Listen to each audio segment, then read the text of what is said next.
ಯಾಕೆ ಭಕ್ತಿಯಲ್ಲಿ ನವವಿಧ ಭಕ್ತಿಗಳನ್ನು ಹೇಳುತ್ತಾರೆ. ಆದರೆ ನಮ್ಮಲ್ಲಿ ಒಂದು ಜ್ಞಾನಪೂರ್ವ ಭಕ್ತಿ, ಒಂದು ಜ್ಞಾನಾನಂತರ ಭಕ್ತಿ. ಒಂದು ಜ್ಞಾನಪೂರ್ವದಲ್ಲ ಭಕ್ತಿ ಅಂದ್ರೆ ಎಲ್ಲದರಲ್ಲಿ ಪರಮಾತ್ಮನನ್ನು ನೋಡ್ತಾ ಇರೋದು.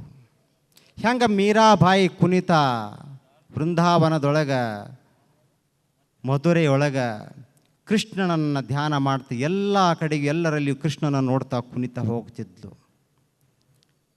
ನಮ್ಮ ಕುಣಿ ಅಂದ್ರೆ ಆಗೋದಿಲ್ಲ. ಯಾಕೆ ನಾಚಿಕೆ ಬರ್ತದೆ? ಯಾಕೆ ಬೇರೆಯವರನ್ನು ನೋಡ್ತೀವಿ, ಜನ ಆಧಾರ ಅಂತೀವಿ. ಆರ ಮೀರಾಬಾಯಿ ಎಲ್ಲರಲ್ಲಿಯೂ ಕೃಷ್ಣನನ್ನು ನೋಡ್ಕೊಂತ ಕುಣಿತಾ ಇದ್ಲು.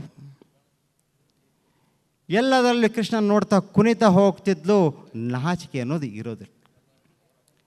ಅದು ಎಲ್ಲದರಲ್ಲಿ ಪರಮಾತ್ಮನ ನೋಡುವುದೇನದಲ್ಲ, ಪರಮಾತ್ಮನ ನೋಡಿ ಆರಾಧಿಸೋದು ಅದು ಜ್ಞಾನದ ಪೂರ್ವದಲ್ಲಿರ್ತಕ್ಕಂಥ ಭಕ್ತಿ. ಅದಕ್ಕೆ ಹೇಳ್ತಾರೆ, ಭಕ್ತಿ ಮಾತ್ರವನ್ನು ಮಾಡಿದೊಡೆ ಮುಕ್ತಿಯನ್ನು ಒಲಿಯುವ ನೀಶನು. ಅದರ ಭಕ್ತಿಯನ್ನು ಮಾಡಿದರೆ ಸಾಕು, ಆ ಮುಕ್ತಿಯನ್ನು